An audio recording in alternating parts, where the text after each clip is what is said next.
Good morning or afternoon to those of you who are coming to us from the east side.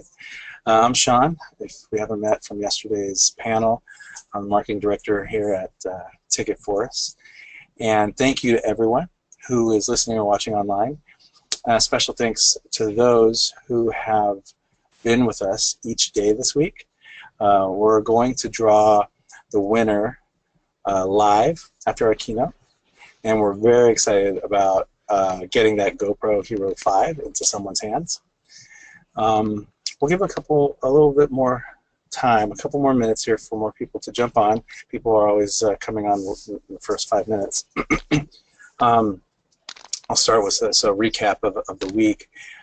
We've had a wonderful week of thought-provoking communication with all of you. Starting on Monday with Lynn sharing news on our amazing new software platform and talking through the considerable number of mergers and acquisitions happening in the ticketing world. Things are definitely changing, and I have a feeling that we're only getting started. On Tuesday, we had an interesting interview with General Manager of SoftTix, Greg Fahey, discussing new technologies, new solutions happening in the world, and moving into the United States. He is a very experienced person with an inside perspective on some of the incredible solutions that TicketForce is excited to be a part of soon. So stay tuned for more news on that. On Wednesday, our Professor of Product, Amy Johnson, shared a list of incredible new features on our platform, making our work easier while still focusing on providing the best customer service for our buyers. We received a lot of emails and questions about these benefits and these features, and we'll continue to listen to your stories and look for ways to collaborate and improve our partnerships together. Yesterday, our marketing panel discussed the significant changes happening in consumer behavior and how we must shift how we communicate with the public in order to build trust, bring value, and inspire people to act. We've had a lot of emails from yesterday's as well, discussing other marketing questions, things that we didn't even talk about. So I'm very fortunate and very grateful for our panel, Andrew, Eric, and Lynn, that came on and shared their stories. So please feel free to continue to reach out. I'm happy to respond. And today we have the wonderful Maureen Andersen with our closing keynote. And Amy, if you're ready, I'm going to hand it over to Amy with our formal introduction.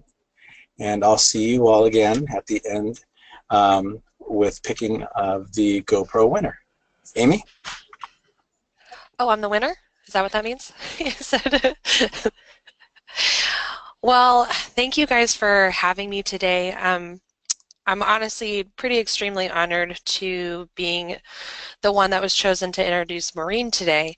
Being pretty new to a couple of different ventures in the ticketing industry just a handful of years ago, I went to my first INTIX, and this was before Maureen was the head honcho over there. But since then, I've gotten really involved. I enjoy my time on a couple of different committees, but I always enjoy the conferences. I enjoy the networking. I enjoy a lot of the relationships and friendships that a lot of us have formed over the past couple of years. And to be honest, I'm really excited that I got involved when I could, because now I get a chance to continue to be inspired by Maureen. Definitely as a woman in the industry, especially, it's been very inspiring to have her around. So I did want to drop a little note too from Lynn King-Smith, our CEO, who is unable to be here today, but she did want to mention Maureen is the definition of a ticketing rock star. She's smart, savvy, tough, and always in the know. There are few women leaders in our space, and she's shown we indeed have a place. Women stuff aside, you won't find anyone with more experience in multiple markets across many platforms. We are so lucky to have her today, and as the CEO of INTIX, she is pulling the market together in new ways. I sincerely hope each of you consider attending INTIX this year in Baltimore. Our staff gets so much each year and love connecting with others in this crazy but fun ticketing world. So hold on to your hats. Here is our friend and a shining example, Maureen Andersen. Good afternoon. I guess it's afternoon now. I'm in Denver, so it is afternoon, and I think so many of you are spread around the United States, but so we've got all time zones. Thank you, Sean and Amy. And most especially, thank you to Lynn King-Smith, the CEO of TicketForce. She's my friend. She's a great colleague. She's a teacher, and she's an amazing, strong woman leader in the entertainment technology space. And as you can see, we're probably each other's presidents of each other's fan clubs. Lynn and I meet mostly on the floor of large conference exhibitions around the United States, or at conferences where sometimes we are lucky to be speakers together on the same stage. And that's the best of all. When we meet, we get the opportunity to not only catch up, maybe gossip a little, but also to talk about the state of our industry, show business, technology, the changing landscape, how we all manage change. But we always come down to that we have a lot more commonalities versus differences that we share. I've been to a lot of users conferences over the years as both a user and on the technology vendor side. But I have to say that this is a first for me in a virtual keynote. And how lucky you all are that the forward-thinking Lynn King-Smith and TicketForce provides this great opportunity for you all as a collective group of users to participate in an event like this. These type of opportunities in this frenzied world of ours today are rare, and how great is it that we get to consume content like this that is both live or to be consumed later at your leisure. It's also great that this information is available to share up and down the ranks of your organization to consume as they choose as well. I'm quite grateful to Lynn and to her team at TicketForce for giving me this opportunity today. So I'm going to suspend belief a little here and visualize that I'm sitting in a conference room with a group of friends and a tribe of entertainment professionals that we all share this business together, and that I can see you today. Our industry is changing at a phenomenal rate with innovative technologies that are abounding. Our world has changed rapidly and continues to move quickly. The tools and technologies we are using today will basically be obsolete or radically changed just overnight. The ticketing and entertainment industry, as you know, was pretty static for literally hundreds of years. You paid cash, you got a ticket, you went in. The tickets were pre-printed and you pulled them out of a rack, you pulled the stub, you put the money in the drawer, and that was basically it. At the end of the day, you counted your money and you counted your stubs. If the rack was empty, but there was cash in the drawer full of money and a pile of stubs, you were basically sold out and doing well. Then after that same hundreds of years, the business changed when computerized ticketing systems came about. But they were just basically duplicating the same process, but inside of a computer. The only difference is that you printed a ticket out of a machine and you took charge cards for payment. But basically, you still walked up to an outlet window or to a box office or you called on the telephone. Then the internet changed our business phenomenally, profoundly, and basically overnight. Our customers were self-determinate and our roles were reversed to be reactionary. Everything changes, everything changed, everything continues to change. I have a friend who says what his mother always used to say to him is that, honey, change is the only thing we can count on.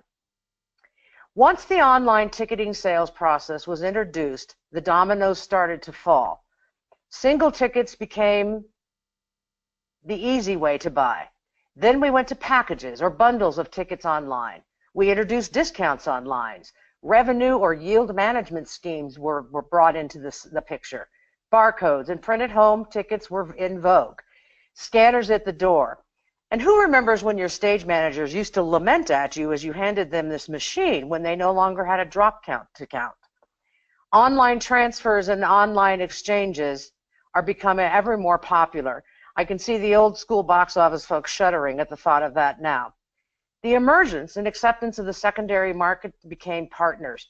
And who would have ever seen the day where the hoodies on the street selling tickets became our partners? Now we loom on the edge of another profound shift in the business of ticketing and entertainment management. Never has that simple transaction of event, ticket, and money been so affected. The advent of ticketless purchase and entry, Bitcoin and blockchain technology is here, and what seems foreign to us today and to our customers, fans, and patrons, in a blink of an eye will be habit and old school. Let's pause for just a second to ponder the way we communicate with our patrons as well, or even more importantly, how our fans communicate to us. In some cases, communicate about us. Their power over us, through us, and with us has never been so important, irritating, complex, or valuable. For the older dogs in the room like myself, you possibly remember typewriters when formal letters to customers were answered to their ever proper letters of complaint. Then there was the subscriber hotline for orders and complaints via telephone, where we actually talked with our customers. Or how about that revolutionary moment when FedEx got the complaint, the renewal, or the order to us overnight if they were willing to pay for it. But even more importantly, they wanted the reply or their tickets back to them overnight. Then there was that funny fax machine with the odd fading paper that would spit out orders and complaints and demanding our immediate attention. Then our computers blew up with email. Now we have social media that's forced on us. No, it demands us to be engaged, to communicate immediately, to be proactive versus reactive. Over the past week, you have been discussing and digesting a lot of information about technology and change. Technology that is new and different, as well as what is up and coming, but also what is out on the horizon. Technology that is being used by your TicketForce provider and their partners, so they are your partners. Technology really is a beautiful thing. I think we all agree. And it does make our lives easier, and our businesses absolutely rely on it. However, this new world can be confusing, murky, overwhelming, and yes, even frightening. It brings up all kinds of questions. What do we use? Where do we start? What are we doing? Are we doing enough? Are we behind our neighbors and our friends and colleagues? Then there's what's the cost? How will we manage it all? We don't have enough staff today. Is it all too much? Is it too little? How does it affect our bottom line? And do the patrons, fans, customers really care or even pay attention? Even as we are bombarded with more and more technology and communication choices, we are getting greater opportunity. What we get most is clarity. Clarity that we control three clearly important, frankly, if not the most important part, which is our content, the data, and the event experience. The technology has fine-tuned for us what is vastly important. Using the tools at hand, both old and new, give us the ability to communicate with clarity and sharpens the venue, our venues, and our organizations to the customer experience, the service we provide, and how we engage with our customer. Our industry has done a great job through the years, frankly, one of the best industries in the world at doing this, in controlling three important elements. We have our data and we control it, but what do we do with it to effectively drive revenue, deepen engagement, and then create those lasting relationships? What do we do to create those circles of influence? Here's the important elements. The event experience begins long before the customer ever sits in the seat inside the venue. We drive and finesse these experiences using the data and content. Last week I was at a small conference and there were about 70 folks there, and they were representing all types of venues and entertainment verticals. And one of the presenters asked the audience how many were surveying their customers after the event. I was a little astonished that literally only 1/4 of the group were doing this simple action. Even if only 1/3 of your customers actually action the survey you send them, the data and the information is vastly important on how you will continue to engage with the audience, curate your content, and augment the venue experience. There are so many tools out there in the market today to help you with this that it really makes it very easy and can become an integral part of your circle of data, content, and experience. If you do anything, survey first. The event experience begins when the customer goes in search to find something and finds you. Your content marketing will drive how they find you, where they find you, and ultimately drives the purchase decision and the event experience. So we create content for engagement now. Cookie cutter, boring content really doesn't cut it anymore. Now more than ever, it's important to create content that stands out. How? Well, by giving your reader, your consumer, information they truly value.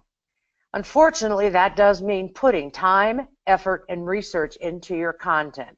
But the great thing is that you can start small. Your content shouldn't just attract readers. It should turn them into loyal brand ambassadors. You want to create content that's so brilliant that readers will keep coming back to you for more. That even as they read what you produce, is then they action it and come to the event. That long-term engagement is the true goal of content creation, but something that many marketers struggle to achieve. Here's the gist of how to create valuable, lasting content utilizing some technology at your fingertips. Step one is identifying some goals. This first step is have a point. What do you hope to achieve by publishing this content?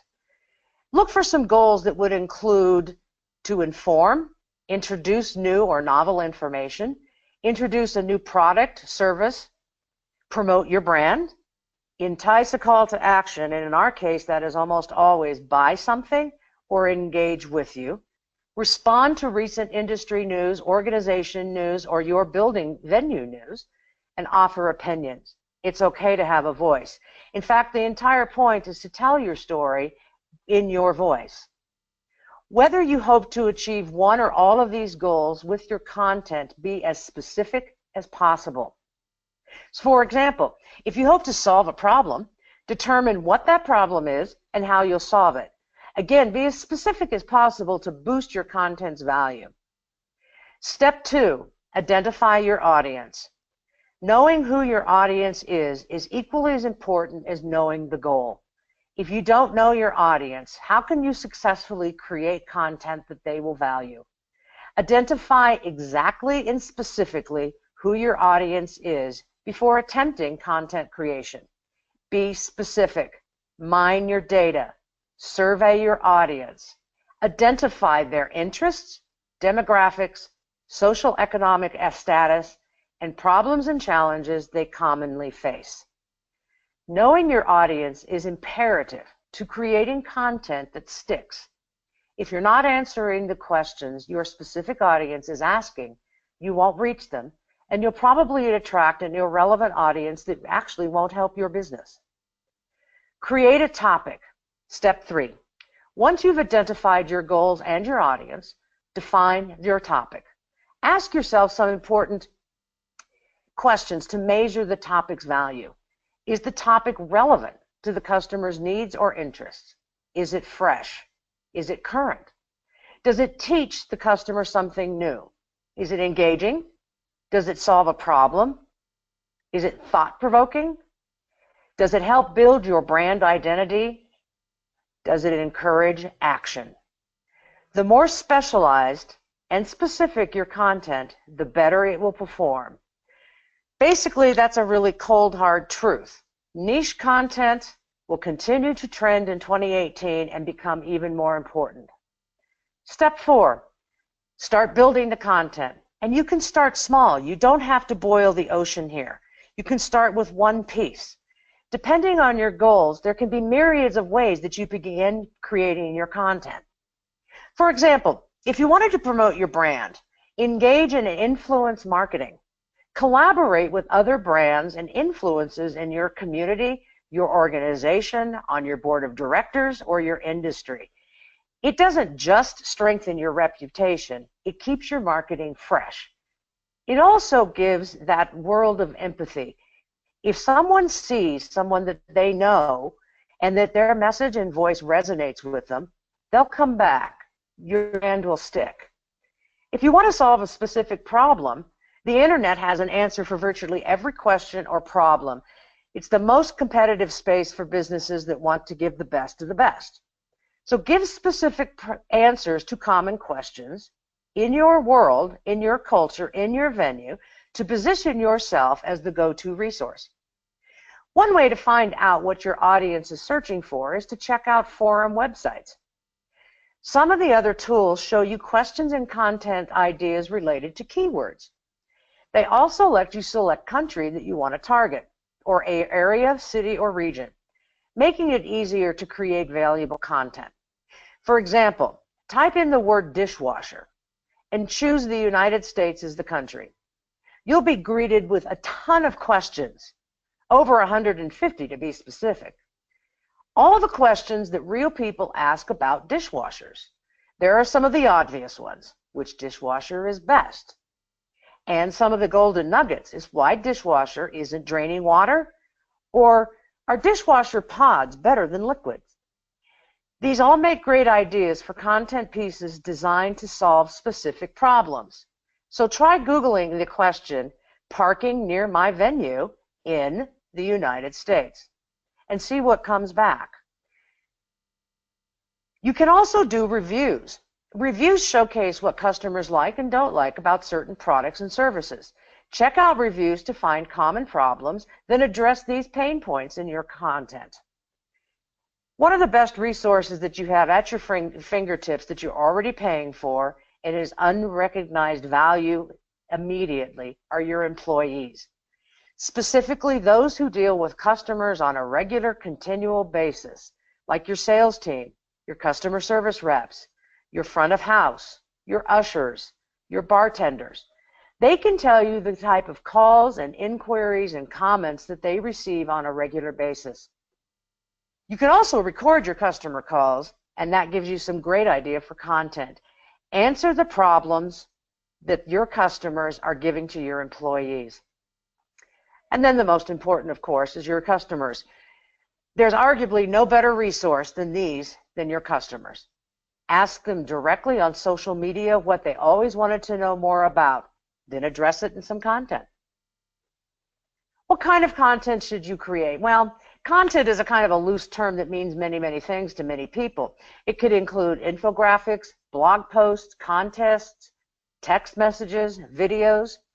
Visuals and video will continue to trend throughout 2018, and most likely at an even higher rate than they already are. If you're stuck on ideas for content, gravitate toward these. You know, the old-fashioned imitation is still the finest form of flattery. So look at your colleagues, look at what they're doing. They'll be flattered that you're imitating them. Make sure your content looks and performs well on mobile. I can't begin to stress the importance of mobile optimization for boosted performance. It's going to continue to gain importance even stronger in 2018, and if you're not doing it, you are behind, especially due to Google's recent announcements and continued announcements about mobile-first indexing. The importance of mobile cannot be stressed enough. Keep your content fresh. There are a few things that you should avoid on content. Gated content is one of the most infuriating, frustrating things for customers in the world. If you stop them and put roadblocks to them being able to hear your voice via content, you're going to lose them. It doesn't make any sense. If you have subscriber areas only or member only areas, that's great. But for your general content, for your voice and storytelling, avoid gated. Interruptive marketing should go away. Does anyone actually enjoy a pop-up? Did they ever? I can't stand them, and I'm pretty sure neither can you. Disrupting the user experience isn't just a no-no, but it can also be penalized by Google on mobile devices, and that started this year. Ultimately, your content should be valuable, enough that it positions you as an expert in your industry, your community, and your world, build your audience trust, and keeps consumers coming back for more information and to purchase. If you keep your audience and goals front of mind, as well as upcoming content trends for 2018, you will be able to create data-driven content that's worthwhile, shareable, and relevant. In this day and age, to capture the hearts and minds of today's entertainment consumer, the live entertainment experience must begin long before the musicians or actors take the stage, or the team puts on their uniform, and before the ticket is even sold. For many fans, customers, and patrons, the experience starts with a micro moment online, such as looking for something to do on the weekend or checking out what bands that have a tour stop in your town. Other patrons may already have their tickets and their seats, but want to find a spot for dinner or drinks before the show, or figure out where to park. With the average American adult checking his or her phone 150 times a day for an average of 71 seconds each time, for a total of 177 minutes per day, this casual browsing can mean big business. To find the information you are seeking, consumers may search on Google, watch videos on YouTube, check out social media posts, act on their friends' shared activities or events on Facebook, or look in online directories. The question is whether these curious and intent-driven actions will lead them to your venue with your content, your brand, or your team. Then once they find you, will they engage with your content? Will they find your events? Will they buy your tickets, prepay for parking, or book an add-on like a pre-show dinner or a fast lane entry? Today, our industry's most successful marketers are nurturing relationships at all stages of the event life cycle using data and a firm understanding of where their customers and potential customers are hanging out online. In most cases, using micro-moments, marketing, and storytelling to create unique individual connections has replaced spray and pray email campaigns. Those still have value, but storytelling online and micro moments can reach a vast audience but resonate with far more than the spray and pray. I'm going to give you 6 micro moment strategies that you can implement to turn your empty seats into a full house, use technology, and ensure no lost sales opportunities. Number 1, identify your organization's micro moments. Where are your customers discovering your events? Where are they engaging with your content? By analyzing your data to understand these trends, you always know where and how to direct your marketing efforts. Monitoring digital media channels using social listening tools also helps. You'll better understand your audience and know your behavior so you can define benchmarks to stay accountable. Now, I've had many people who have looked at me and, with quizzical dog head and saying, that's expensive and how do I do it? It isn't that hard to do social listening and be a secret shopper. Go through your own website, purchase a ticket, go through the experience. What's missing? What do you use? What would you like to see? Talk to your friends. Have them be social listeners for you. Who's talking about your organization, your building, your venue? Social listening is important because it's usually out there that you will find the nuggets of trouble, of complaint, and things that you can alter and or create content. Creating interesting content, going back to the earlier conversation. Organizations must add value whenever someone interacts with your mobile site. Create attractive landing pages for current and upcoming shows. I know it seems easy. It also seems like I'm talking to the choir. You know this. But making sure customers can easily drill down to the show they are interested in quickly on any mobile device. Make sure they can find out who the stars are, who wrote the play, how long the show is, when's intermission, where they can park. Get them excited by checking out artist interviews and watching show trailer videos. Watch your YouTube content with an extremely critical eye. Does it create an emotional connection between you and your guests? Does it inspire? Does it entertain? Is it evergreen? You don't want content from 6 years ago. Create new content. Ensuring it is always relevant and fresh is very important as well. And for our younger generations, for those born with phones and tablets in their hands, make it shareable. Increase your digital content footprint by creating opportunities for your fans to take and post pictures they can share. Anything fun that puts them in the moment, from a cutout or an interactive display in your venue entrance to an artist or mascot meeting and meet and greet, will work. Be creative. This day and age, you also probably have encountered the artist is now doing their sharing from the stage. They're taking pictures and sharing on their Facebook pages, Twitter and Instagram and Snapchat, pictures of your audience and the experience from the stage. Capitalize on that. Have a document that your acts, bands, teams can sign that agrees that if they're going to share, they also put your brand in the share. Check out what the friends who see these online posts will then check out your upcoming shows so they're not missing out on that fun too. Shareable posts get people talking, both online and in person. That circle of influence will increase with an easy ability to post a picture. So you'll have word of mouth marketing working for you, brand ambassadors.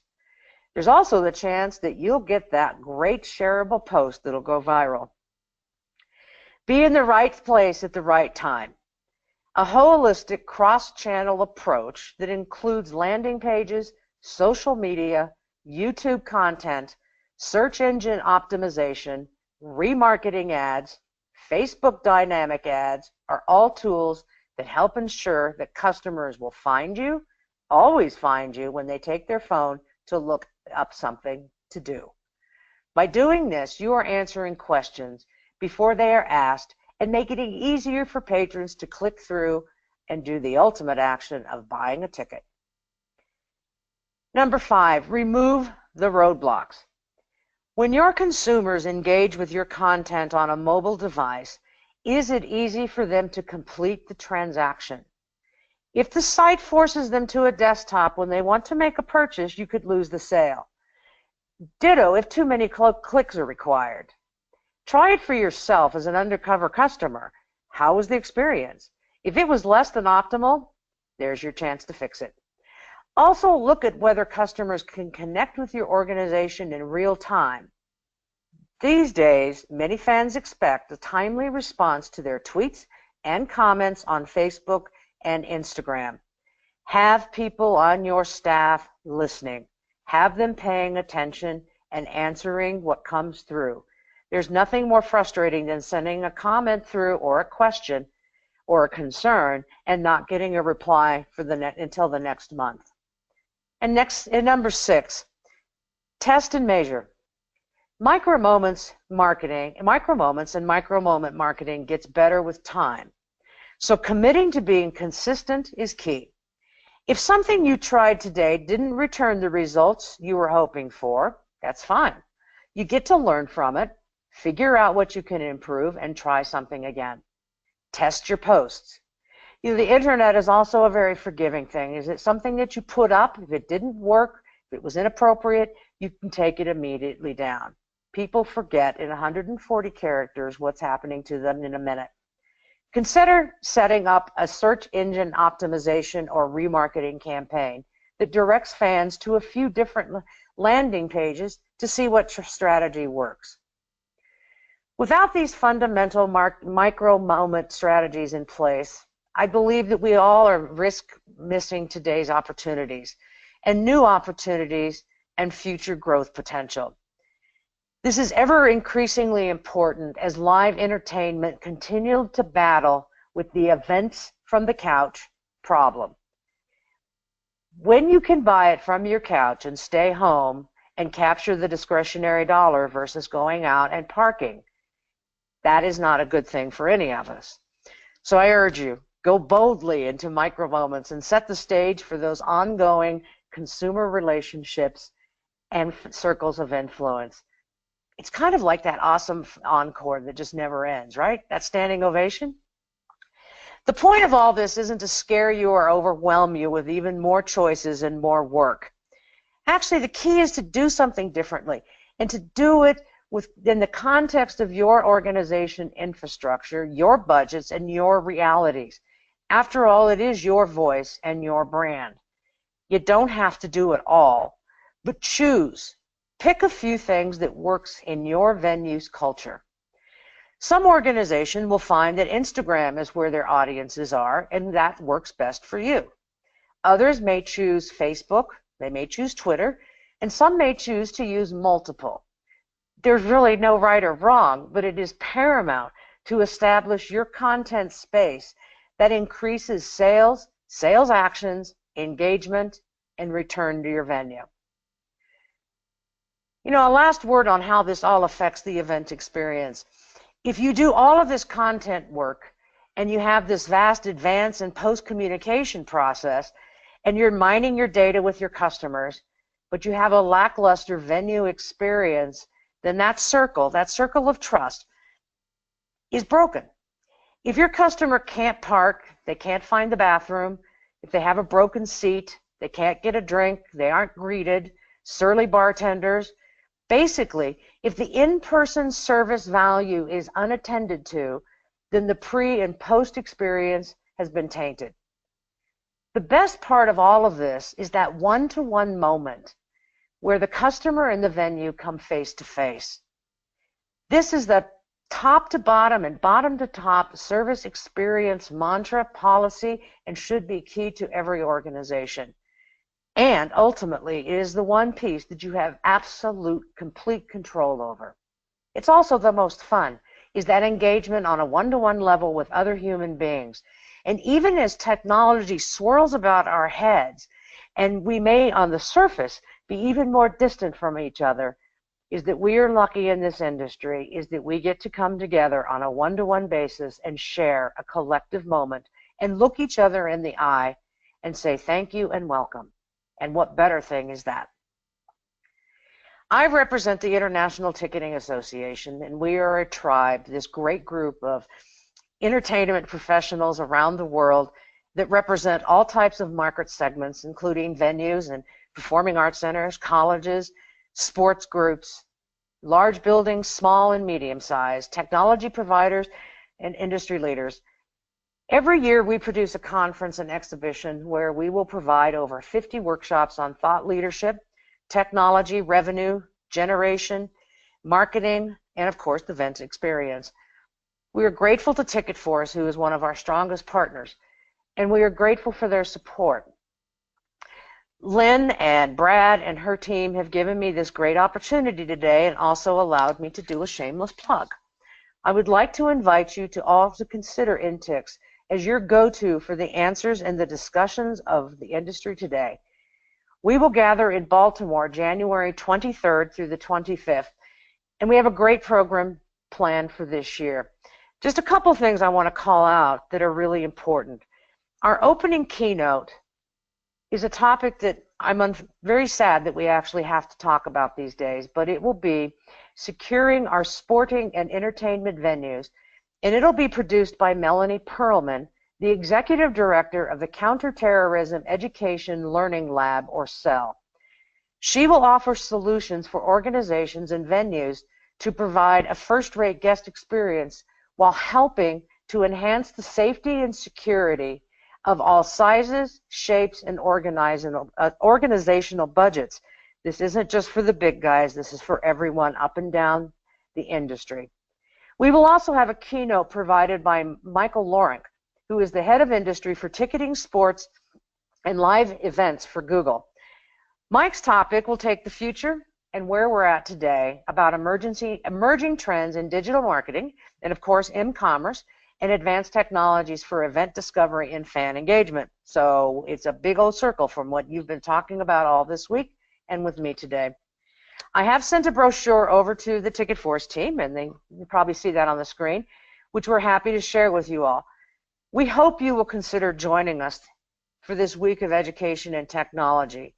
INTIX really is a great resource, but one of its greatest things is the camaraderie between industry professionals, where they too get to look each other in the eye and to share their experiences and to share their expertise, their knowledge with each other on how we will all do this together going forward. Thank you for your time today. I'm so grateful for this opportunity.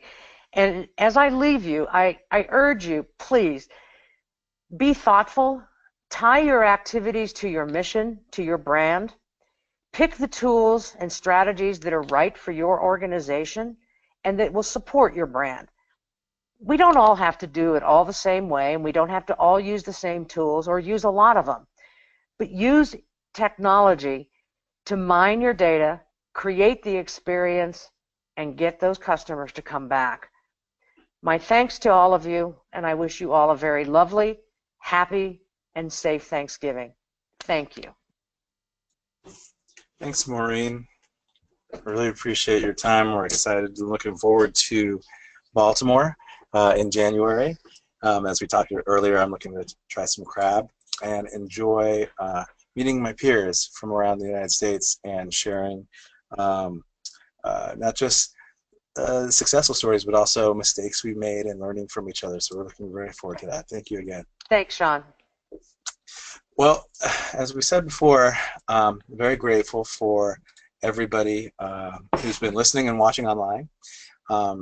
And the special thanks to those who have been with us each day this week. I have here in my hand a bowl of the winners, of which we're going to pick one right now for the GoPro Live. And without looking,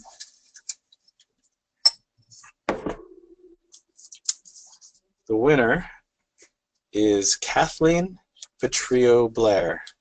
So we'll be reaching out to you directly and sharing the details of the prize that we're going to send out to you via email. And again, thank you to everybody who listened each day this week. We had a great time. I look forward to next year's conference. And please shoot us any feedback, any email. I know that the webinar is going to send you an email asking for your thoughts. I think they're anonymous too, so feel free to share the good with the bad so we can learn and make this even better next year. Thanks again. Happy holidays to everyone, and look forward to talking with you again. Bye. Woo!